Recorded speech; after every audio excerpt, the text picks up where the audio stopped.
Hello, everyone. My name is Michael P. Burke. I teach uh, Adobe Illustrator tutorials um, via Zoom, and I'll give you a little bit more information right at the tail end of this video tutorial. So we'll definitely get you more information about that, but let's talk about the topic of the day, which is what is the difference between vector and rasterize? Well, it comes down to one word, for me anyways, pixels. Uh, if you look at any photograph that you have online or on a computer or whatever, any photograph you look at, or even a photograph of traditional artwork or something that was scanned, either way, any images, 99.9% images you're looking at are all, if not 100%, are all pixelated. And when you zoom in, so let's do that now, um, because of the high quality of this photograph of this painting of mine that I did decades ago, um, we'll have to really zoom in a lot here because it's such a high quality, which is what you want if you ever want to convert, uh, which we're going to do in a second, convert it over. So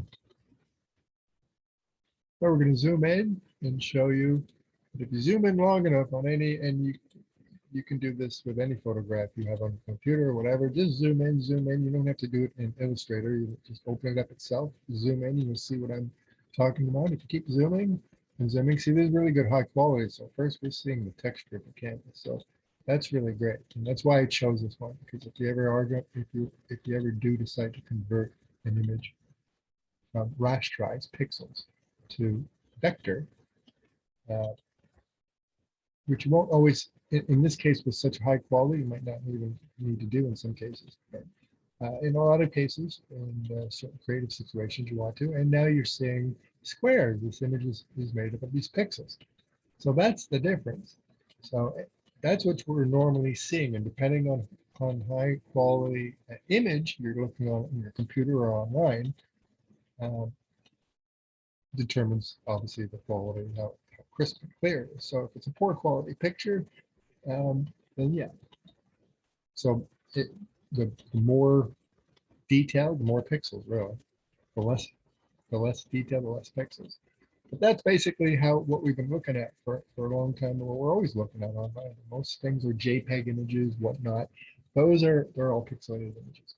Okay, generally speaking, unless we're talking about graphic art. When we're looking at graphic art online, like website design and posters, things like that, or children's books or certain things like that, that the artist is using Adobe Illustrator or a program similar that works in vector graphics. So the difference there is it's not made up of pixels, it's made up of math. And let me show you, and that's why we're going to do one today. And by the way, in my tutorial, in my one-time only one-on-one tutorial that I offer, we do cover that as well, because I know a lot of some authors want to take a crack at illustrating. Some traditional illustrators haven't learned a digital, and they want to crack at it. So either way, whichever you're doing, if you're using a traditional image, traditional artwork, my course is handy. Besides showing you how to use it as an artist and create your own artwork, it's great if you want to mix mediums, or if you just want to use your main old-fashioned mediums like paint or charcoal, whatever, you can convert it over. Okay, so this, I'm not going to go too detailed into this. This is part of the course, but I'm just going to convert this over really quickly just to show you the real difference when I convert. These are both the same. This is just a copy of this pixelated image. What I'm going to do here, I'm going to create a tool here. And I'm going to convert it to vector. And basically, it's math. So whether you're creating, drawing something here, or whether you're converting something, it doesn't matter. Anything you're doing in here, as it relates to converting to a vector, it's doing the math. So when you're drawing a line, it's remembering the math of every little bump and every little crook and edge, and if you know every little detail, it's remembering mathematically.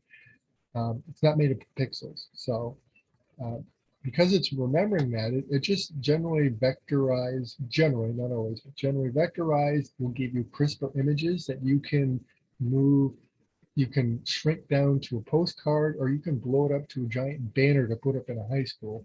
And if you've created it, or if it's a traditional photo image that's been converted to vector, either way, if it's vector, if it's vectorized, it's now mathematical, which means you don't lose all the detail. Pixels, if you try to shrink that down, or if you try to blow up something that's pixelated or rasterized, uh, if it's high quality like this, you might get away with a large one, but some you just can't get it that high quality. And even this high quality like this has its limits. I could probably blow this up into a print and keep it pixelated, rasterized, into a very large poster, but into a giant, say, for like a movie poster about like a giant banner size, massive, no, you would see the pixels. But the vector, no way. It would still be crisp because it will remember all those crisp lines mathematically. So let's convert this over. And now you see all these pieces? So there's the difference. This was made up of pixels. And what it did is, because this was high quality, it was able to scan it. And once it scans it, it basically translates what it's seeing into pieces. So it basically creates a puzzle. So instead of square pixels creating the image, it's mathematically created pieces, puzzle pieces. So I'm just going to this just so you can see all the pieces. So you can see there's so many pieces here. But if you look, because it was high quality to begin with, which is the key if you're converting them, there's almost no difference. The difference is I could shrink this one or blow it up as large as I want and probably lose little to no detail. This one you would. So that's the main difference. So I showed you through by doing converting it. Let's show you by creating something. So again, let's go to a pencil here. There we go. And so if I draw something here like this,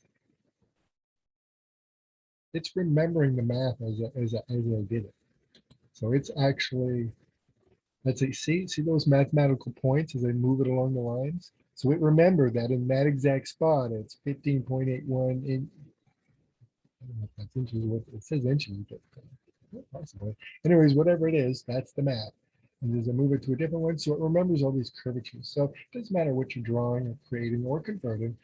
Once it goes into vector, it's mathematical, and it's just better for crisper. It gives you more options for printing or using online, doing anything really. It gives you so many more options and crisper options.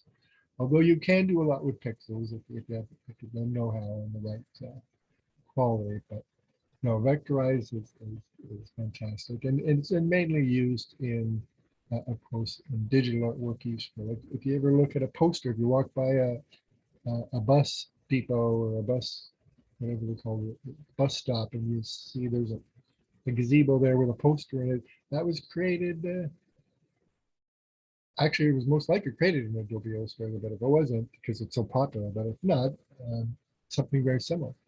If you're to go flipping through a magazine and you see a promotional advertising, pretty much the whole magazine is probably done in Adobe Illustrator or something very similar.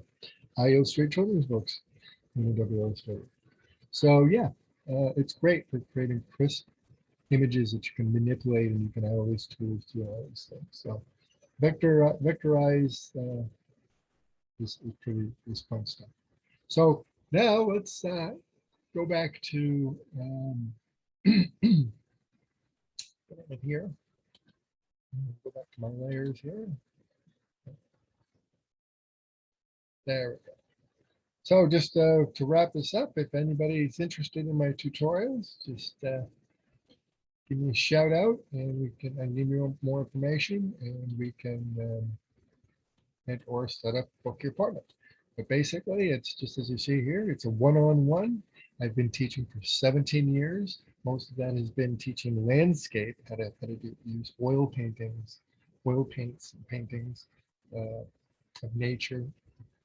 So now in this recent years, after 13 years of being a children's book illustrator, um, I've decided to teach that. So I've been teaching that for the last few months, and uh, my students seem to enjoy it, and I enjoy it.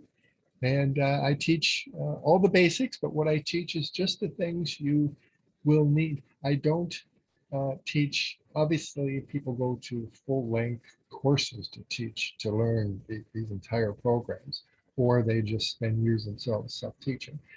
Um, so what I teach and what I use, I teach what I use, and I only use the very basic tools because there's so many tools, especially redundant tools. And the reason I call them redundant is they're made by techies because techies like doing things quick. So to me, they're redundant, but to them, they're not. To them, they're shortcuts. But I call them redundant only in the sense that, you'll find a tool in 5 different spots. Great for techies, very confusing for non-techies. So what I teach is a very non-techie way to only do the tools that I do to do this quality. So you will walk away after 4 hours with me and be doing and know how to do anything to do this kind of quality. But on top of that, you'll have a recording. So in Zoom, we record it, so you'll have it to refer back to. So it's a great deal. Very low price, as you see. And 4 hours, one time with me. Of course, I'm always open to do more, but one time should be all you need, and you'll be able to learn all. Basically, I'll show you where to find the basic tools and only the tools you'll be using, and nothing else. A lot of these tools I don't use, you won't use. You use these three, you use a handful of these in here, a bunch of stuff up in here, and that's it. We keep it simple to the basics. And then at the very end of the course, I do show you what I just showed you earlier, which is how to convert um, anything pixelated to vectorize in case you want to do that. But most of it is going over drawing and creating and coloring and all these effects you see here. And most of it is you practicing, actually. It's me just showing. So so my students love it, but don't take my word for it. Let's find out what one of my students said. All right, so I might use a tiny bit of a few clips from here to make a kind of a promotional video. So in that vein, if you were to rate me from 1 to 10 as a teacher in today's class, and don't lie, you can be honest.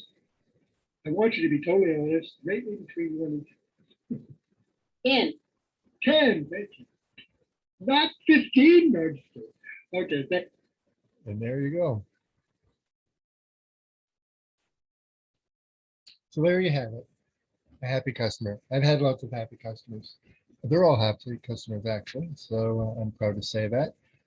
But yes, I'm very talented at doing one-on-one. I basically adjust my teaching techniques to the student. That's what makes me unique, and that's the plus of doing this with me, because there are lots of free tutorials. It's true. You can go on and teach yourself, and if you're good at doing that, that might be all you need. But some of us can really jump forward and speed up that process if we have someone first who can dumb it down and walk us through it. And that's what this is. It's me slowing it way down to a very basic level that anyone can pick it up. And then we just practice. You practice and practice and practice. And once you start to get it, then I'll say, okay, now draw me a circle. Okay, now make it orange, and now do this and do that. And so you're just practicing. And then you have this recording, like I said, the whole 4 hours. You can go back anytime and refresh yourself. So it's a great deal. Money-wise, you'll save a fortune compared to other things, and it'll save you a lot of time. And it does help you, stick a little more in your head when someone walks you through the around you. But I do adjust to whatever my students' needs are. So that's what you're really getting. You're getting the one-on-one special treatment. I can teach you to do this. Anybody can do this. All right. So I hope you enjoyed that tutorial and get practicing.